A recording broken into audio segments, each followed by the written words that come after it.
pour ceux qui viennent de nous rejoindre, la France est donc qualifiée 1-0 pour les quarts de finale. J'imagine que vous l'avez vu, on va rappeler les stats, puis on va parler de cette efficacité un peu en berne, Raphaël. Oui, parce que l'équipe de France n'a toujours pas marqué dans le jeu dans cette Euro. Revoir les statistiques, 19 tirs.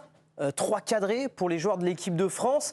Si on fait le total, désormais dans la compétition, c'est 69 tirs, 15 cadrés. Et donc pas de but par un joueur de l'équipe de France qui a battu décidément dans cette Euro des records insolites. Regardez, la France devient la première nation de l'histoire à encore être en course alors qu'aucun joueur de son rang n'a marqué après ces 4 matchs disputés à l'Euro.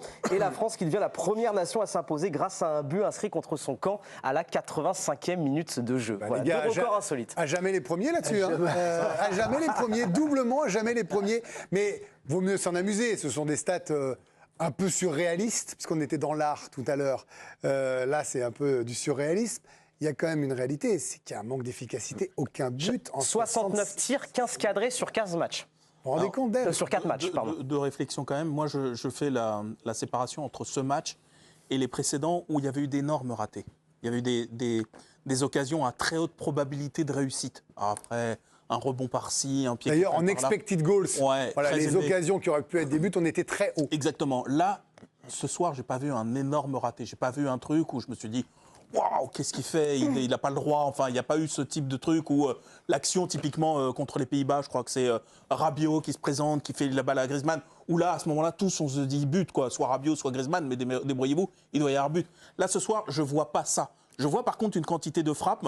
De loin, d'ailleurs, beaucoup de frappes de loin. Et alors, ça renvoie aussi à quelque chose qu'on a tous partagé, on constate encore, qu'on avait dit en avant-match.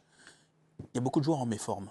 Et souvent, les coachs disent ça, enfin après, j'ai jamais pu moi le vérifier évidemment, mais que la qualité de frappe est un indicateur du niveau de forme. Ah bah là, et souvenez-vous, en 2018, c'était tous des lames de rasoir sur le plan athlétique.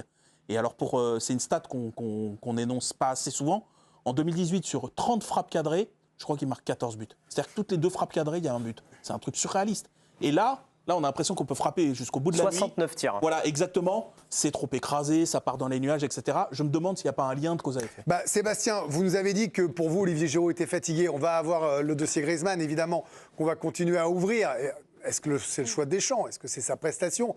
Mais c'est vrai qu'on a l'impression, et je ne sais plus, sur ce plateau, je ne sais plus qui l'avait dit, c'est peut-être vous, pardonnez-moi, mais qu'on a le sentiment que pour beaucoup de grandes stars du foot, c'est l'épuisement total et que ça se paye pendant cet Euro. Et même si ça passe, c'est le bout du bout pour les Français, pour les Anglais, même un peu pour les Allemands.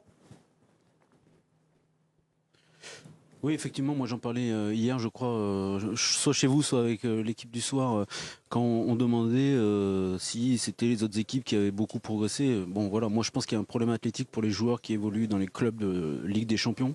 Mais je pense quand même qu'en équipe de France, c'est pire qu'ailleurs. C'est-à-dire que là, il y a vraiment des joueurs qui n'ont plus d'essence.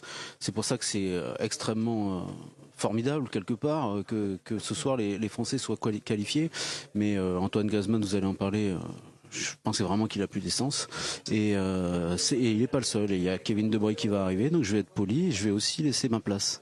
On va l'écouter, nous aussi, un peu Kevin De Bruyne. Ça va être intéressant. Tendez votre micro, Sébastien.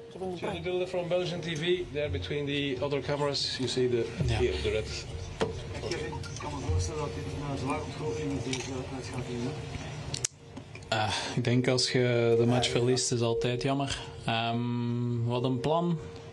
We hebben dat plan vrij goed kunnen. Là, malheureusement, en flamand, je ne vais pas pouvoir y arriver. Ludo, c'est un scandale. Ludo, j'ai espéré que ce soit en anglais.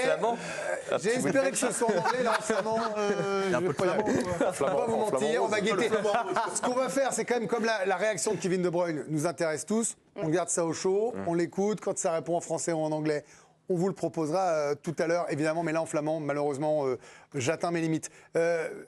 Ludo, vous n'êtes pas totalement d'accord avec Seb sur le côté panne d'essence des Bleus? Si, il peut y avoir à un moment donné une lassitude sur l'enchaînement des matchs, renchaîner, parce que ces joueurs-là, chaque année, on les laisse jamais tranquilles, hein. Ils n'ont jamais de vacances. Hein. Ils sont bien payés. Ils sont t'as raison, mais il faut dire ce qui est. Après, moi, j'y vois, tu peux être fatigué, mais tu peux être déterminé. Ouais. Moi, hier, quand je vois Bellingham, je vois un mec déterminé, quand il prend le ballon, quand je vois le petit Yamal, quand je vois l'Espagne, quand je vois Morata, comme ça. Yamal, il a l'air d'avoir de l'essence, hein. Oui, il est jeune. Il est jeune, donc on va pas. Ouais, il est jeune. Et puis il a pas été titulaire. Mais indiscutable. je vois qu'il y a certains joueurs dans cet Euro qui peuvent avoir des difficultés, mais je les vois déterminés à vouloir essayer d'en découdre quand même. Mais là, on peut pas dire qu'on voulait pas perdre. Est-ce qu'on peut ça peut Moi, pas je suis coller désolé, avec vos définitions nos leaders, ils sont pas déterminés. Dans ce qu'ils font, je suis désolé, Mbappé, dans son tournoi, depuis le moment, il n'est pas déterminé. Avant, c'était un monstre de compétition. C'était quelqu'un à qui tu donnais le ballon. Il se passait toujours quelque chose. Il voulait toujours en rajouter. Il se passait un truc. Il ne fait rien de déterminant. Il n'y a rien qui est animé par la volonté d'aller chercher Gardez quelque Mbappé, chose. parce qu'on va en reparler après, mais qu'il était je veux dire, mais sur l'ensemble de cet l'équipe. animal de... Ouais. Non, mais sur ce problème des joueurs fatigués, à la fin, les deux finalistes, ça sera deux équipes qui auront 11 joueurs de chaque équipe qui auront joué 70 matchs dans la saison. Parce que c'est les meilleurs qui iront au bout quand même. Ouais, ça pas à l'abri d'une surprise. Ils ont vu le tableau quand même.